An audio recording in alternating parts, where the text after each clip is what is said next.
My name is Lisa, and I'm a 24-year-old woman living in Austin, Texas. Life hasn't exactly turned out the way I imagined, but it's taught me some hard lessons about family, love, and the value of standing up for yourself. I married my husband, Cody, 3 years ago. Back then, I believed he was my partner in everything, a man who loved me for who I was and would always have my back. But from the moment I stepped into his family home, things changed. My mother-in-law, Karen, made it her mission to remind me I didn't belong. She would smile and pretend to adore me when Cody was around. But the moment we were alone, her mask would drop. Karen hated me, and she made no effort to hide it. The problem wasn't just that I married her son. It was that I earned more than him. I worked as a marketing analyst for a tech company, and my paycheck often covered more of our expenses than Cody's did. Karen couldn't stand that.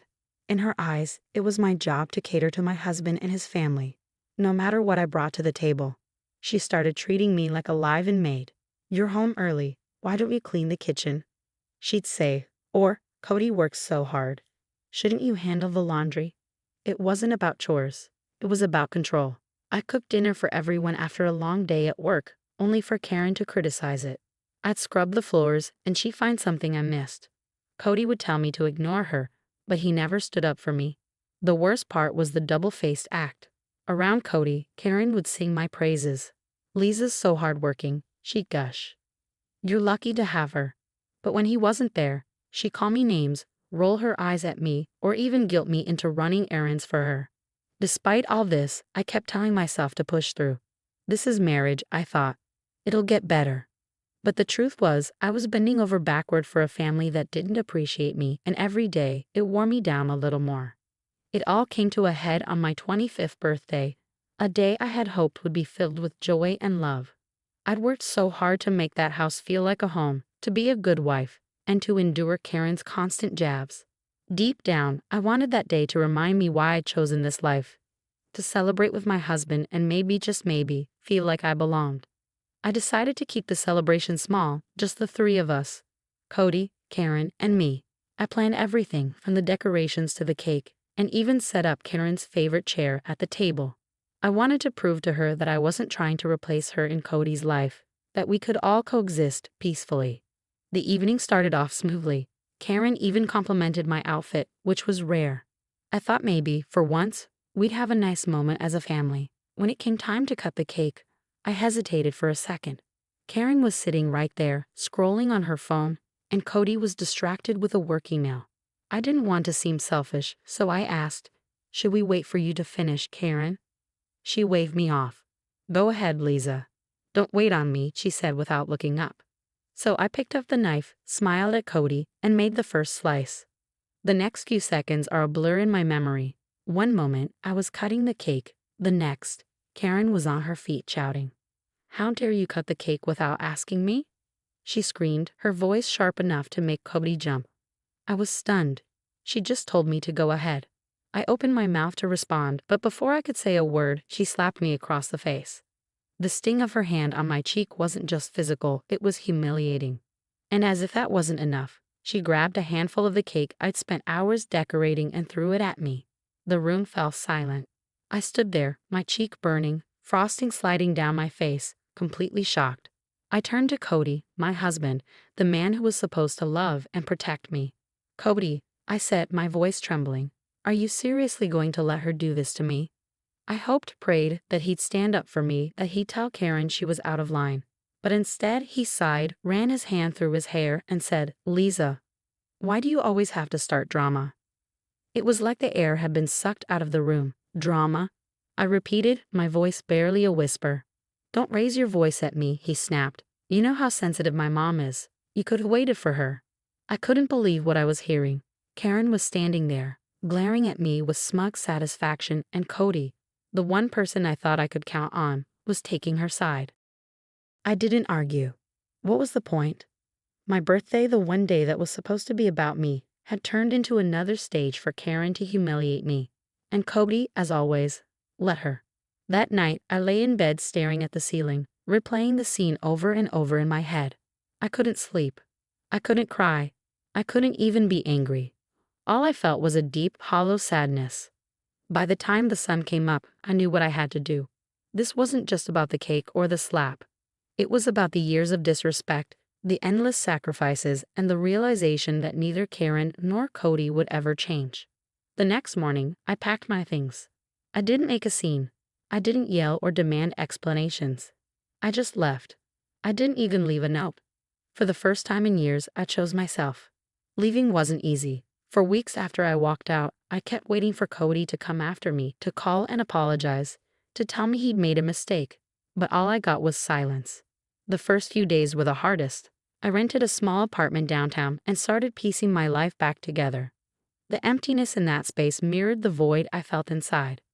But as the days turned into weeks, something strange happened. I started to feel lighter. Without Karen's constant criticism and Cody's indifference weighing me down, I could finally breathe. I threw myself into my work, took up yoga, and even joined a local book club. For the first time in years, I was living for myself, not for someone else. 3 years passed, and I became someone I barely recognized, stronger, happier, and more confident. My career soared. I made friends who felt more like family than Karen or Cody ever did. I stopped thinking about them altogether. That is, until one evening when my phone rang. The name on the screen stopped me in my tracks. Cody. I hesitated before answering, a flood of emotions rushing in. What could he possibly want after all this time? Liza. His voice cracked as soon as I picked up. I need you. It wasn't the confident, dismissive tone I remembered. He sounded desperate, almost broken.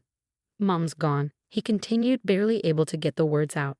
She passed away last week. I don't know what to do. The house is falling apart. I'm falling apart. I've lost everything, Lisa. I need you. Please come back. I was stunned. For a moment, I didn't know what to say. His words swirled in my mind. I need you. The same man who stood by as his mother humiliated me, who dismissed my pain, now wanted me to swoop in and save him. Liza, he pleaded when I didn't respond. I've changed. I realize now how much I hurt you, how wrong I was to let Mom treat you that way. I miss you, baby. Please, come home. We can start over. We can build a new life together. I took a deep breath, the weight of his words pressing against my chest. But then, I remembered. I remembered Karen's slap, the frosting sliding down my face, Cody's cold indifference, and the years I spent breaking my back for a family that never respected me. No, I said firmly, my voice steady. What? He stammered, as if he couldn't believe what he was hearing. No, Cody, I repeated. I'm not coming back. I'm not your savior. I'm not your maid. And I'm definitely not the woman who's going to fix your life because you let it fall apart. Liza, please. Do you remember the day you humiliated me on my birthday? When you sided with your mother instead of defending me, you made your choice, Cody. And now I'm making mine. There was a long pause. I could hear him breathing, could feel the weight of his silence. I spent 3 years rebuilding my life, I continued. 3 years learning to love myself after everything you and your mother put me through. And I'm not going to throw all that away just because you suddenly realize what you lost. But I've changed, he whispered. Maybe you have, I said. But it doesn't matter. I don't need you anymore, Cody. I've moved on, and you should too. For the first time in years, I felt completely free. This wasn't about revenge or holding a grudge. It was about choosing myself, something I should have done a long time ago. When I hung up the phone, I didn't feel regret or sadness. I felt relief. Cody's problems weren't mine anymore, and I was finally free to live the life I deserved. After that phone call, I felt a sense of clarity I hadn't known before. It wasn't just about turning Cody down. It was about fully stepping into the life I had built for myself.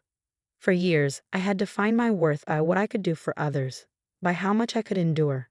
But now, I saw my strength in a different light, not as someone who tolerated pain, but as someone who chose happiness. The life I had rebuilt was beautiful in ways I never expected. My small apartment had grown into a cozy sanctuary filled with things that brought me joy. My job, once a means to escape the chaos at home, had blossomed into a career I loved. I'd started traveling, something I'd always dreamed of but never had the freedom to do. More importantly, I'd surrounded myself with people who truly cared about me. My book club turned into a circle of close friends who celebrated my wins and held me up when I faltered. They were there for the little moments too, movie nights, weekend brunches, and even an impromptu road trip to the Grand Canyon. On my 28th birthday, 3 years after the disaster that drove me to leave, I threw a party for myself. Not out of obligation, not to please anyone else, but simply because I wanted to celebrate me. My friends decorated my home with fairy lights and flowers, and we danced in the living room to my favorite songs. When it was time to cut the cake, everyone cheered, and for the first time in years, I felt nothing but joy. Standing there, knife in hand, I thought back to that moment 3 years ago when Karen slapped me and Cody stood by. It wasn't sadness I felt, it was gratitude. Because if that night hadn't happened, I might never have found the courage to walk away. My life now wasn't perfect, but it was mine. I learned to trust myself, to set boundaries, and to let go of people who didn't deserve a place in my heart. And for the first time in my life, I wasn't waiting for someone else to save me. As I looked around the room, at the friends who had become my family, at the life I had built from the ground up, I realized something. I didn't need Cody. I didn't need Karen. I didn't need anyone to complete me because I was already whole. And that was the greatest gift of all.